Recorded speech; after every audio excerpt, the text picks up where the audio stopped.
ಅವರಿಗೆ ಯುದ್ಧದ ವಾತಾವರಣವೇ ಇದೆ. ಕರೆಕ್ಟ್. ಮುಖ್ಯವಾಗಿ ಸಿಂಧೂ ನದಿಯ ನೀರು ಕರೆಕ್ಟ್. 70ರಿಂದ 80% ಇದೇ ನೀರಿನ ಮೇಲೆ ಅವಲಂಬಿತ ಆಗಿರುವಂತದ್ದು ಪಾಕಿಸ್ತಾನದವರು. ಕರೆಕ್ಟ್. ಅದೇ ನೀರನ್ನ ನಾವು ಸ್ಟಾಪ್ ಮಾಡಿಬಿಟ್ರೆ ಕಥೆ ಏನು ಪಾಕಿಸ್ತಾನದ್ದು, ವ್ಯಥೆ ಅವ್ರದ್ದು ಬರೀ ಈಗ. ಕರೆಕ್ಟ್. ಝೇಲಂ ನದಿಯಲ್ಲಿ ಇಲ್ಲಿ ಸಿಂಧೂ ನದಿಯನ್ನ ಹೋಲ್ಡ್ ಮಾಡಿರೋದ್ರಿಂದ ಅಲ್ಲಿ ಝೇಲಂ ನದಿಯಲ್ಲಿ ಪ್ರವಾಹ ಉಕ್ಕಿದೆ. ಭಾರತದ ಜಲತಂತ್ರಕ್ಕೆ ಪಾಕ್ ಕಕ್ಕ ಬಿಕ್ಕಿಯಾಗಿದೆ. ಮುಜಫರಾಬಾದ್ನಲ್ಲಿ ಪ್ರವಾಹದ ಭೀತಿ ಎದುರಾಗಿದೆ ಅಂತ. ಲೋ ಲೈಯಿಂಗ್ ಏರಿಯಾ ಅಲ್ಲಿ ನೆನ್ಪಿಟ್ಕೊಬೇಕು ಅವರು. ಅದು ಲೋ ಲೈಯಿಂಗ್ ಏರಿಯಾ ಇದೆ ಸಿಂಧುಗೆ. ಹಂಗಾಗಿ ಇಲ್ಲಿ ನಾವು ಹೋಲ್ಡ್ ಮಾಡಿದ್ರೆ ಅಲ್ಲಿ ಪ್ರವಾಹ ಆಗೇ ಆಗತ್ತೆ. ಸೊ ಅದು ಗೊತ್ತಿಲ್ಲದೇನಲ್ಲ ಪಾಕಿಸ್ತಾನಕ್ಕೆ. ಅದನ್ನ ಮಾಡೋ ಗಟ್ಸ್ ಯಾರಿಗೂ ಇರಲಿಲ್ಲ ಇಷ್ಟು ವರ್ಷ ಅಷ್ಟೇ. ಈಗ ಮಾಡಿದ್ರು ಇವ್ರು ಮಾಡ್ತಾರೆ ಅನ್ನೋ ನಿರೀಕ್ಷೆ ಇರಲಿಲ್ಲ. ಯಾಕಂದ್ರೆ ಅಂತಾರಾಷ್ಟ್ರೀಯ ಒತ್ತಡ ಬಂದ್ಬಿಡತ್ತೆ, ಅದಕ್ಕೆ ಹೆದರ್ಕೊಂಡು ಈ ಹಿಂದೆ ಕೂತಂಗೆ ಹತ್ಕೊಂಡು ಕಣ್ ಮುಚ್ಕೊಂಡು ಕೂತ್ಕೋತಾರೆ ಅಂತ ಅನ್ಕೊಂಡಿದ್ರು. ಮೋದಿ ಸರಿಯಾಗಿ ತಿರುಗಿ ಗುನ್ನ ಇಟ್ಟಿದ್ದಾರೆ.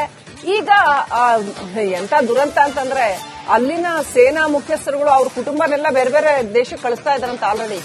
ಸೊ ಇಂಥ ಪರಿಸ್ಥಿತಿಲಿರೋ ಪಾಕಿಸ್ತಾನ ಈಗ ಪ್ರವಾಹದ ಭೀತಿಯನ್ನೇ ಎದುರಿಸ್ತಾ ಇದೆ.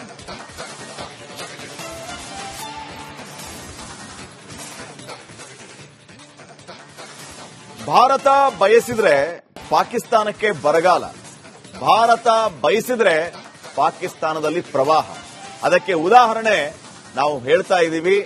ಸಿಂಧೂ ನದಿಯ ನೀರನ್ನ ಸ್ಟಾಪ್ ಮಾಡಿರೋದ್ರಿಂದ ಪಾಕಿಸ್ತಾನದಲ್ಲಿ ಅಲ್ಲೋಲ ಕಲ್ಲೋಲ. At the same time Jhelum ನದಿಯ ನೀರನ್ನ ಸೂಚನೆ ಇಲ್ಲದೆ ಹರಿಸಿದ್ದು ಪಕ್ಕದ ಪಾಕಿಸ್ತಾನದಲ್ಲಿ ಪ್ರವಾಹಕ್ಕೆ ಕಾರಣ ಆಗ್ತಾ ಇದೆ. ಅವರಿಗೆ ಯುದ್ಧದ ವಾತಾವರಣವೇ ಇದೆ. ಕರೆಕ್ಟ್. ಮುಖ್ಯವಾಗಿ ಸಿಂಧೂ ನದಿಯ ನೀರು ಕರೆಕ್ಟ್. 70ರಿಂದ 80% ಇದೇ ನೀರಿನ ಮೇಲೆ ಅವಲಂಬಿತ ಆಗಿರುವಂತದ್ದು ಪಾಕಿಸ್ತಾನದವರು. ಕರೆಕ್ಟ್. ಅದೇ ನೀರನ್ನ ನಾವು ಸ್ಟಾಪ್ ಮಾಡಿಬಿಟ್ರೆ ಕಥೆ ಏನು ಪಾಕಿಸ್ತಾನದ್ದು, ವ್ಯಥೆ ಅವ್ರದ್ದು ಬರೀ ಈಗ. ಕರೆಕ್ಟ್. ಝೇಲಂ ನದಿಯಲ್ಲಿ ಇಲ್ಲಿ ಸಿಂಧೂ ನದಿಯನ್ನ ಹೋಲ್ಡ್ ಮಾಡಿರೋದ್ರಿಂದ ಅಲ್ಲಿ ಝೇಲಂ ನದಿಯಲ್ಲಿ ಪ್ರವಾಹ ಉಕ್ಕಿದೆ. ಭಾರತದ ಜಲತಂತ್ರಕ್ಕೆ ಪಾಕ್ ಕಕ್ಕ ಬಿಕ್ಕಿಯಾಗಿದೆ. ಮುಜಫರಾಬಾದ್ನಲ್ಲಿ ಪ್ರವಾಹದ ಭೀತಿ ಎದುರಾಗಿದೆ ಅಂತ. ಲೋ ಲೈಯಿಂಗ್ ಏರಿಯಾ ಅಲ್ಲಿ ನೆನ್ಪಿಟ್ಕೊಬೇಕು ಅವರು. ಅದು ಲೋ ಲೈಯಿಂಗ್ ಏರಿಯಾ ಇದೆ ಸಿಂಧುಗೆ. ಹಂಗಾಗಿ ಇಲ್ಲಿ ನಾವು ಹೋಲ್ಡ್ ಮಾಡಿದ್ರೆ ಅಲ್ಲಿ ಪ್ರವಾಹ ಆಗೇ ಆಗತ್ತೆ. ಸೊ ಅದು ಗೊತ್ತಿಲ್ಲದೇನಲ್ಲ ಪಾಕಿಸ್ತಾನಕ್ಕೆ. ಅದನ್ನ ಮಾಡೋ ಗಟ್ಸ್ ಯಾರಿಗೂ ಇರಲಿಲ್ಲ ಇಷ್ಟು ವರ್ಷ ಅಷ್ಟೇ. ಈಗ ಮಾಡಿದ್ರು ಇವ್ರು ಮಾಡ್ತಾರೆ ಅನ್ನೋ ನಿರೀಕ್ಷೆ ಇರಲಿಲ್ಲ. ಯಾಕಂದ್ರೆ ಅಂತಾರಾಷ್ಟ್ರೀಯ ಒತ್ತಡ ಬಂದ್ಬಿಡತ್ತೆ, ಅದಕ್ಕೆ ಹೆದರ್ಕೊಂಡು ಈ ಹಿಂದೆ ಕೂತಂಗೆ ಹತ್ಕೊಂಡು ಕಣ್ ಮುಚ್ಕೊಂಡು ಕೂತ್ಕೋತಾರೆ ಅಂತ ಅನ್ಕೊಂಡಿದ್ರು. ಮೋದಿ ಸರಿಯಾಗಿ ತಿರುಗಿ ಗುನ್ನ ಇಟ್ಟಿದ್ದಾರೆ. ಈಗ ಎಂತ ದುರಂತ ಅಂತಂದ್ರೆ ಅಲ್ಲಿನ ಸೇನಾ ಮುಖ್ಯಸ್ಥರುಗಳು ಅವ್ರ ಕುಟುಂಬನೆಲ್ಲ ಬೇರೆ ಬೇರೆ ದೇಶಕ್ಕೆ ಕಳಿಸ್ತಾ ಇದಾರಂತ ಆಲ್ರೆಡಿ. ಸೊ ಇಂಥ ಪರಿಸ್ಥಿತಿಲಿರೋ ಪಾಕಿಸ್ತಾನ ಈಗ ಪ್ರವಾಹದ ಭೀತಿಯನ್ನೇ ಎದುರಿಸ್ತಾ ಇದೆ.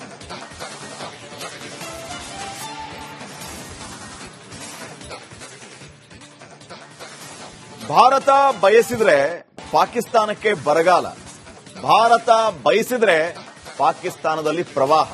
ಅದಕ್ಕೆ ಉದಾಹರಣೆ ನಾವು ಹೇಳ್ತಾ ಇದ್ದೀವಿ. ಸಿಂಧೂ ನದಿಯ ನೀರನ್ನ ಸ್ಟಾಪ್ ಮಾಡಿರೋದ್ರಿಂದ ಪಾಕಿಸ್ತಾನದಲ್ಲಿ ಅಲ್ಲೋಲ ಕಲ್ಲೋಲ. At the same time Jhelum ನದಿಯ ನೀರನ್ನ ಸೂಚನೆ ಇಲ್ಲದೆ ಹರಿಸಿದ್ದು ಪಕ್ಕದ ಪಾಕಿಸ್ತಾನದಲ್ಲಿ ಪ್ರವಾಹಕ್ಕೆ ಕಾರಣ ಆಗ್ತಾ ಇದೆ. ಅವರಿಗೆ ಯುದ್ಧದ ವಾತಾವರಣವೇ ಇದೆ. ಕರೆಕ್ಟ್. ಮುಖ್ಯವಾಗಿ ಸಿಂಧೂ ನದಿಯ ನೀರು ಕರೆಕ್ಟ್. 70ರಿಂದ 80% ಇದೇ ನೀರಿನ ಮೇಲೆ ಅವಲಂಬಿತ ಆಗಿರುವಂತದ್ದು ಪಾಕಿಸ್ತಾನದವರು. ಕರೆಕ್ಟ್. ಅದೇ ನೀರನ್ನ ನಾವು ಸ್ಟಾಪ್ ಮಾಡಿಬಿಟ್ರೆ ಕಥೆ ಏನು ಪಾಕಿಸ್ತಾನದ್ದು, ವ್ಯಥೆ ಅವ್ರದ್ದು ಬರೀ ಈಗ. ಕರೆಕ್ಟ್. ಝೇಲಂ ನದಿಯಲ್ಲಿ ಇಲ್ಲಿ ಸಿಂಧೂ ನದಿಯನ್ನ ಹೋಲ್ಡ್ ಮಾಡಿರೋದ್ರಿಂದ ಅಲ್ಲಿ ಝೇಲಂ ನದಿಯಲ್ಲಿ ಪ್ರವಾಹ ಉಕ್ಕಿದೆ. ಭಾರತದ ಜಲತಂತ್ರಕ್ಕೆ ಪಾಕ್ ಕಕ್ಕ ಬಿಕ್ಕಿಯಾಗಿದೆ. ಮುಜಫರಾಬಾದ್ನಲ್ಲಿ ಪ್ರವಾಹದ ಭೀತಿ ಎದುರಾಗಿದೆ ಅಂತ. ಲೋ ಲೈಯಿಂಗ್ ಏರಿಯಾ ಅಲ್ಲಿ ನೆನ್ಪಿಟ್ಕೊಬೇಕು ಅವರು. ಅದು ಲೋ ಲೈಯಿಂಗ್ ಏರಿಯಾ ಇದೆ ಸಿಂಧುಗೆ. ಹಂಗಾಗಿ ಇಲ್ಲಿ ನಾವು ಹೋಲ್ಡ್ ಮಾಡಿದ್ರೆ ಅಲ್ಲಿ ಪ್ರವಾಹ ಆಗೇ ಆಗತ್ತೆ. ಸೊ ಅದು ಗೊತ್ತಿಲ್ಲದೇನಲ್ಲ ಪಾಕಿಸ್ತಾನಕ್ಕೆ. ಅದನ್ನ ಮಾಡೋ ಗಟ್ಸ್ ಯಾರಿಗೂ ಇರಲಿಲ್ಲ ಇಷ್ಟು ವರ್ಷ ಅಷ್ಟೇ. ಈಗ ಮಾಡಿದ್ರು ಇವ್ರು ಮಾಡ್ತಾರೆ ಅನ್ನೋ ನಿರೀಕ್ಷೆ ಇರಲಿಲ್ಲ. ಯಾಕಂದ್ರೆ ಅಂತಾರಾಷ್ಟ್ರೀಯ ಒತ್ತಡ ಬಂದ್ಬಿಡತ್ತೆ, ಅದಕ್ಕೆ ಹೆದರ್ಕೊಂಡು ಈ ಹಿಂದೆ ಕೂತಂಗೆ ಹತ್ಕೊಂಡು ಕಣ್ ಮುಚ್ಕೊಂಡು ಕೂತ್ಕೋತಾರೆ ಅಂತ ಅನ್ಕೊಂಡಿದ್ರು. ಮೋದಿ ಸರಿಯಾಗಿ ತಿರುಗಿ ಗುನ್ನ ಇಟ್ಟಿದ್ದಾರೆ. ಈಗ ಎಂತ ದುರಂತ ಅಂತಂದ್ರೆ ಅಲ್ಲಿನ ಸೇನಾ ಮುಖ್ಯಸ್ಥರುಗಳು ಅವ್ರ ಕುಟುಂಬನೆಲ್ಲ ಬೇರೆ ಬೇರೆ ದೇಶಕ್ಕೆ ಕಳಿಸ್ತಾ ಇದಾರಂತ ಆಲ್ರೆಡಿ. ಸೊ ಇಂಥ ಪರಿಸ್ಥಿತಿಲಿರೋ ಪಾಕಿಸ್ತಾನ ಈಗ ಪ್ರವಾಹದ ಭೀತಿಯನ್ನೇ ಎದುರಿಸ್ತಾ ಇದೆ.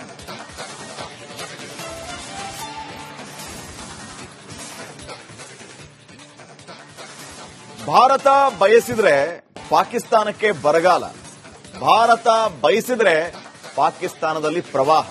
ಅದಕ್ಕೆ ಉದಾಹರಣೆ ನಾವು ಹೇಳ್ತಾ ಇದ್ದೀವಿ. ಸಿಂಧೂ ನದಿಯ ನೀರನ್ನ ಸ್ಟಾಪ್ ಮಾಡಿರೋದ್ರಿಂದ ಪಾಕಿಸ್ತಾನದಲ್ಲಿ ಅಲ್ಲೋಲ ಕಲ್ಲೋಲ. At the same time Jhelum ನದಿಯ ನೀರನ್ನ ಸೂಚನೆ ಇಲ್ಲದೆ ಹರಿಸಿದ್ದು ಪಕ್ಕದ ಪಾಕಿಸ್ತಾನದಲ್ಲಿ ಪ್ರವಾಹಕ್ಕೆ ಕಾರಣ ಆಗ್ತಾ ಇದೆ. ಅವರಿಗೆ ಯುದ್ಧದ ವಾತಾವರಣವೇ ಇದೆ. ಮುಖ್ಯವಾಗಿ ಸಿಂಧೂ ನದಿಯ ನೀರು 70ರಿಂದ 80% ಇದೇ ನೀರಿನ ಮೇಲೆ ಅವಲಂಬಿತ ಆಗಿರುವಂತದ್ದು ಪಾಕಿಸ್ತಾನದವರು. ಅದೇ ನೀರನ್ನ ನಾವು ಸ್ಟಾಪ್ ಮಾಡಿಬಿಟ್ರೆ ಕಥೆ ಏನು ಪಾಕಿಸ್ತಾನದ್ದು, ವ್ಯಥೆ ಅವ್ರದ್ದು ಬರೀ ಈಗ.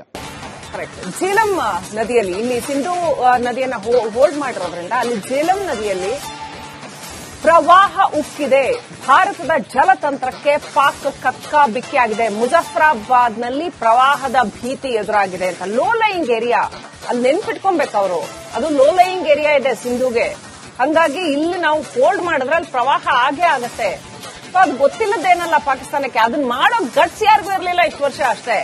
ಈಗ ಮಾಡಿದ್ರು ಇವ್ರು ಮಾಡ್ತಾರೆ ಅನ್ನೋ ನಿರೀಕ್ಷೆ ಇರಲಿಲ್ಲ. ಯಾಕಂದ್ರೆ ಅಂತಾರಾಷ್ಟ್ರೀಯ ಒತ್ತಡ ಬಂದ್ಬಿಡತ್ತೆ, ಅದಕ್ಕೆ ಹೆದರ್ಕೊಂಡು ಈ ಹಿಂದೆ ಕೂತಂಗೆ ಹತ್ಕೊಂಡು ಕಣ್ಮುಚ್ಕೊಂಡು ಕೂತ್ಕೋತಾರೆ ಅಂತ ಅನ್ಕೊಂಡಿದ್ರು. ಮೋದಿ ಸರಿಯಾಗಿ ತಿರುಗಿ ಗುನ್ನ ಇಟ್ಟಿದ್ದಾರೆ. ಈಗ ಎಂತ ದುರಂತ ಅಂತಂದ್ರೆ ಅಲ್ಲಿನ ಸೇನಾ ಮುಖ್ಯಸ್ಥರುಗಳು ಅವ್ರ ಕುಟುಂಬನೆಲ್ಲ ಬೇರೆ ಬೇರೆ ದೇಶಕ್ಕೆ ಕಳಿಸ್ತಾ ಇದಾರಂತ ಆಲ್ರೆಡಿ. ಸೊ ಇಂಥ ಪರಿಸ್ಥಿತಿಲಿರೋ ಪಾಕಿಸ್ತಾನ ಈಗ ಪ್ರವಾಹದ ಭೀತಿಯನ್ನೇ ಎದುರಿಸ್ತಾ ಇದೆ.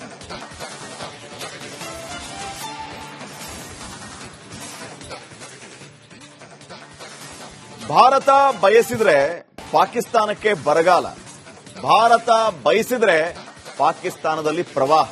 ಅದಕ್ಕೆ ಉದಾಹರಣೆ ನಾವು ಹೇಳ್ತಾ ಇದ್ದೀವಿ. ಸಿಂಧೂ ನದಿಯ ನೀರನ್ನ ಸ್ಟಾಪ್ ಮಾಡಿರೋದ್ರಿಂದ ಪಾಕಿಸ್ತಾನದಲ್ಲಿ ಅಲ್ಲೋಲ ಕಲ್ಲೋಲ. At the same time Jhelum ನದಿಯ ನೀರನ್ನ ಸೂಚನೆ ಇಲ್ಲದೆ ಹರಿಸಿದ್ದು ಪಕ್ಕದ ಪಾಕಿಸ್ತಾನದಲ್ಲಿ ಪ್ರವಾಹಕ್ಕೆ ಕಾರಣ ಆಗ್ತಾ ಇದೆ. ಅವರಿಗೆ ಯುದ್ಧದ ವಾತಾವರಣವೇ ಇದೆ.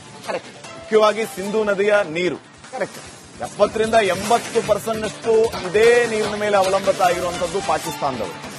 ಅದೇ ನೀರನ್ನ ನಾವು ಸ್ಟಾಪ್ ಮಾಡಿಬಿಟ್ರೆ ಕಥೆ ಏನು ಪಾಕಿಸ್ತಾನದ್ದು, ವ್ಯಥೆ ಅವ್ರದ್ದು ಬರೀ ಈಗ.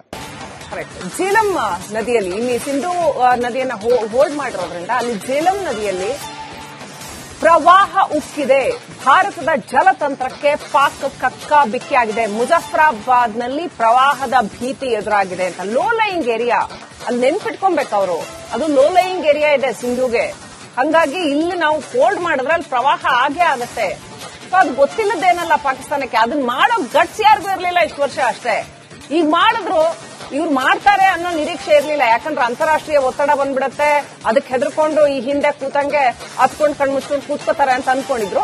ಮೋದಿ ಸರಿಯಾಗಿ ತಿರುಗಿ ಗುನ್ನ ಇಟ್ಟಿದ್ದಾರೆ. ಈಗ ಎಂತ ದುರಂತ ಅಂತಂದ್ರೆ ಅಲ್ಲಿನ ಸೇನಾ ಮುಖ್ಯಸ್ಥರುಗಳು ಅವ್ರ ಕುಟುಂಬನೆಲ್ಲ ಬೇರೆ ಬೇರೆ ದೇಶಕ್ಕೆ ಕಳಿಸ್ತಾ ಇದಾರಂತ ಆಲ್ರೆಡಿ. ಸೊ ಇಂಥ ಪರಿಸ್ಥಿತಿಲಿರೋ ಪಾಕಿಸ್ತಾನ ಈಗ ಪ್ರವಾಹದ ಭೀತಿಯನ್ನೇ ಎದುರಿಸ್ತಾ ಇದೆ.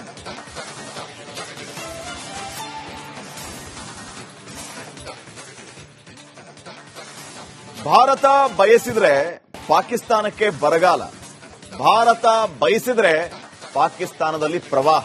ಅದಕ್ಕೆ ಉದಾಹರಣೆ ನಾವು ಹೇಳ್ತಾ ಇದ್ದೀವಿ. ಸಿಂಧೂ ನದಿಯ ನೀರನ್ನ ಸ್ಟಾಪ್ ಮಾಡಿರೋದ್ರಿಂದ ಪಾಕಿಸ್ತಾನದಲ್ಲಿ ಅಲ್ಲೋಲ ಕಲ್ಲೋಲ. At the same time Jhelum ನದಿಯ ನೀರನ್ನ ಸೂಚನೆ ಇಲ್ಲದೆ ಹರಿಸಿದ್ದು ಪಕ್ಕದ ಪಾಕಿಸ್ತಾನದಲ್ಲಿ ಪ್ರವಾಹಕ್ಕೆ ಕಾರಣ ಆಗ್ತಾ ಇದೆ. ಅವರಿಗೆ ಯುದ್ಧದ ವಾತಾವರಣವೇ ಇದೆ. ಮುಖ್ಯವಾಗಿ ಸಿಂಧೂ ನದಿಯ ನೀರು 70ರಿಂದ 80% ಇದೇ ನೀರಿನ ಮೇಲೆ ಅವಲಂಬಿತ ಆಗಿರುವಂತದ್ದು ಪಾಕಿಸ್ತಾನದವರು. ಅದೇ ನೀರನ್ನ ನಾವು ಸ್ಟಾಪ್ ಮಾಡಿಬಿಟ್ರೆ ಕಥೆ ಏನು ಪಾಕಿಸ್ತಾನದ್ದು, ವ್ಯಥೆ ಅವ್ರದ್ದು ಬರೀ ಈಗ. ಝೇಲಂ ನದಿಯಲ್ಲಿ ಇಲ್ಲಿ ಸಿಂಧೂ ನದಿಯನ್ನ ಹೋಲ್ಡ್ ಮಾಡಿರೋದ್ರಿಂದ ಅಲ್ಲಿ ಝೇಲಂ ನದಿಯಲ್ಲಿ ಪ್ರವಾಹ ಉಕ್ಕಿದೆ.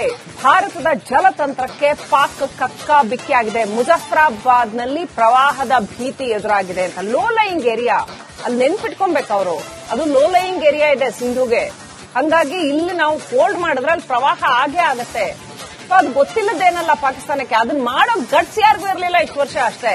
ಈಗ ಮಾಡಿದ್ರು ಇವ್ರು ಮಾಡ್ತಾರೆ ಅನ್ನೋ ನಿರೀಕ್ಷೆ ಇರಲಿಲ್ಲ. ಯಾಕಂದ್ರೆ ಅಂತಾರಾಷ್ಟ್ರೀಯ ಒತ್ತಡ ಬಂದ್ಬಿಡತ್ತೆ, ಅದಕ್ಕೆ ಹೆದರ್ಕೊಂಡು ಈ ಹಿಂದೆ ಕೂತಂಗೆ ಹತ್ಕೊಂಡು ಕಣ್ಮುಚ್ಕೊಂಡು ಕೂತ್ಕೋತಾರೆ ಅಂತ ಅನ್ಕೊಂಡಿದ್ರು. ಮೋದಿ ಸರಿಯಾಗಿ ತಿರುಗಿ ಗುನ್ನ ಇಟ್ಟಿದ್ದಾರೆ. ಈಗ ಎಂತ ದುರಂತ ಅಂತಂದ್ರೆ ಅಲ್ಲಿನ ಸೇನಾ ಮುಖ್ಯಸ್ಥರುಗಳು ಅವ್ರ ಕುಟುಂಬನೆಲ್ಲ ಬೇರೆ ಬೇರೆ ದೇಶಕ್ಕೆ ಕಳಿಸ್ತಾ ಇದಾರಂತ ಆಲ್ರೆಡಿ. ಸೊ ಇಂಥ ಪರಿಸ್ಥಿತಿಲಿರೋ ಪಾಕಿಸ್ತಾನ ಈಗ ಪ್ರವಾಹದ ಭೀತಿಯನ್ನೇ ಎದುರಿಸ್ತಾ ಇದೆ.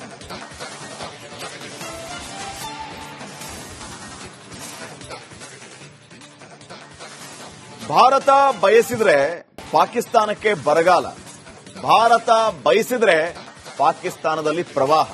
ಅದಕ್ಕೆ ಉದಾಹರಣೆ ನಾವು ಹೇಳ್ತಾ ಇದ್ದೀವಿ.